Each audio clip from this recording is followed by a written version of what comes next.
Hello friends, welcome to my channel. Today I am beginning the unit 3 of your geography textbook, The Environment of Pakistan by Humanaz Sethi. This is the development of water resources. So let's begin with the hydrological cycle. The word hydro means water. So this basically is a water cycle. What is the water cycle? The circulation of water, from the land to the atmosphere, then back to the earth's surface. Now, how does this happen? Let's look at it in detail. Now, water on the earth's surface is present in various forms. For example, oceans, rivers, streams, lakes, springs, and even ice. Now, what happens with the action of the sun on the surface of the earth? This water starts to evaporate, meaning the water changes its form from liquid and turns into water vapor. It rises up into the atmosphere. Now, one another way in which the earth's water moves into the earth's atmosphere is through transpiration. What is transpiration? The loss of water from the plants into the atmosphere. Now, a very easy method to understand this is, you can tie a polythene bag. If you have a plant at home, tie a polythene bag around a particular leaf and then observe that same polythene bag the next day. You will find tiny droplets of water in the polythene bag.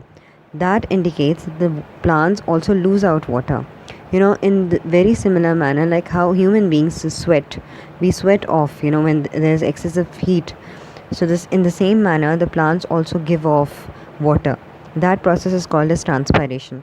That water is evaporated, okay, and moves into the earth's atmosphere. Now all that water from the earth's atmosphere, when it evaporates and moves into the earth's atmosphere, there that water vapor cools down. That process is called as condensation. So what is condensation? The cooling of water vapor to form clouds is called as condensation. Now these clouds are actually masses of tiny droplets of water. Now when these tiny droplets of water accumulate, or when they become saturated, when the clouds become saturated with water, and can no longer bear the weight of the water, they start to pour down that water onto the earth's surface. Now that pouring down of water is called as precipitation. That precipitation could be in the form of either rain or in the form of snow or hail. Now when this water comes down onto the earth's surface, it would either run off the earth's surface and form part of rivers, lakes, streams or oceans, or it might sink down or seep into the earth's surface. Now that seeping of the water, rainwater, into the earth's ground is called as infiltration. When it moves into the earth's ground, what happens to that water? It becomes part of the groundwater or the water table. When we dig a well, we get water from underneath the earth's surface. So from where is that water coming? There is water present underneath the earth's surface. That is the water table. And from where is that water coming? It's coming from the earth's atmosphere in the form of precipitation, right? Or that water solidifies and forms the snow or even huge masses of ice. So that is how the water circulates. It goes up and comes back down. So we have discussed some very important terms like evaporation, condensation, precipitation, infiltration, transpiration. So I hope all these terms have become clear. Once again, evaporation is the conversion of the water into water vapor. Condensation is the conversion or cooling down of that water vapor to form clouds. Precipitation is the coming down of rain, which could be water onto the earth's surface, which could be in the form of rain or in the form of snow or hail. And then transpiration is the loss of water from the plants, and infiltration is the seeping down or the seepage of water, so rainwater, into the earth's ground. So this is what the hydrological cycle is all about. Now let's quickly look at the sources of water. Sources of water means from where do we get water? Water is present in the form of groundwater. We get water from rainfall. We have water in our rivers, and water is also present in the form of ice and snow as well. But for Pakistan, which out of all these sources do you think is the most important source? Can it be groundwater? No, it cannot be, because not all areas of Pakistan receive abundant amount of rainfall. And from where is this groundwater coming? It's coming from rain. So only those areas which have abundant amount of rain will have higher levels of water table. So we cannot depend upon groundwater. What about rainfall? In our second chapter, we already saw that rainfall is very scanty and it's not well distributed. So you cannot depend upon rainfall as well. What about ice and snow? Only the northern areas of Pakistan are temporarily covered with snow and ice, and so we cannot depend upon that as well as a source of water. What about rivers? Yes, rivers as the main source of water for Pakistan. This is the main source that is providing water for irrigating our lands. And we, that is Pakistan, you already know, is an agricultural country. So we depend upon rivers for irrigating our lands. So therefore rivers are very, very important for Pakistan. Now what sort of rivers do we have? We have two systems basically. It is the Indus River system, which has its eastern tributaries and its western tributaries as well. Tributaries are branches of the river, those which come out from the main river. So we have eastern tributaries as well and western tributaries. Then we have rivers of Balochistan as well. Now let us look at the importance of this river system, Indus River system, for Pakistan. Why is it so important? Number one, it provides for the scenic beauty, meaning it's a very important tourist attraction.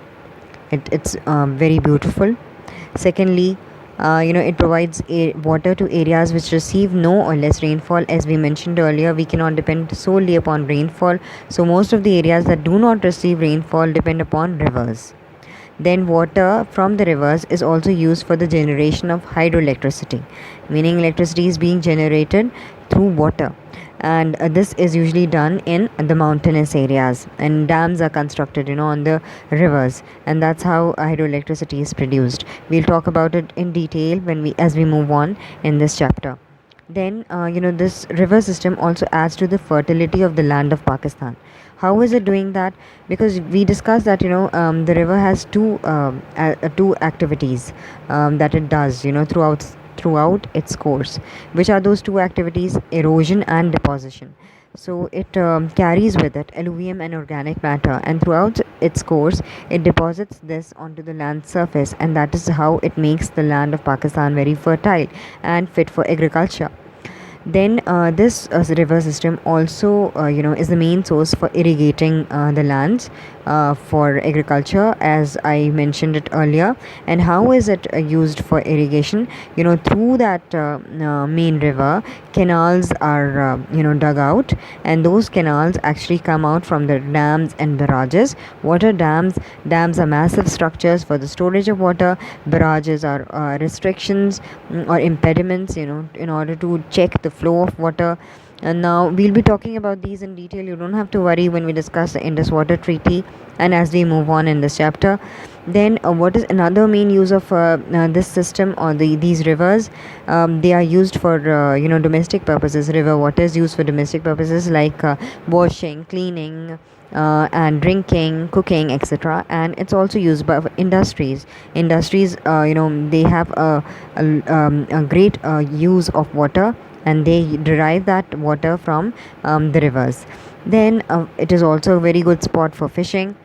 So this is why the Indus River system is of so immense importance to Pakistan. This can be a question. This can be asked as a question. So you have to understand this really well. Okay, now one more thing that I wanted to clarify here is, this chapter might seem, a repetition of ideas or concepts that you studied in your earlier classes, but here you have to make your concepts really clear. And once you make your concepts clear, this chapter is going to benefit you when you study your industrial uses of water, when you study the chapter of agriculture, when you study forests. So this chapter will come in handy, and you get conceptual questions from this chapter, so you have to understand it thoroughly. I hope today's video was beneficial. If it was, please give me a thumbs up, and also subscribe to my channel, share it with your friends. Until my next video, where we'll be discussing other topics of the same chapter, I'm Nida Umar signing off. Take care of yourselves. Bye bye.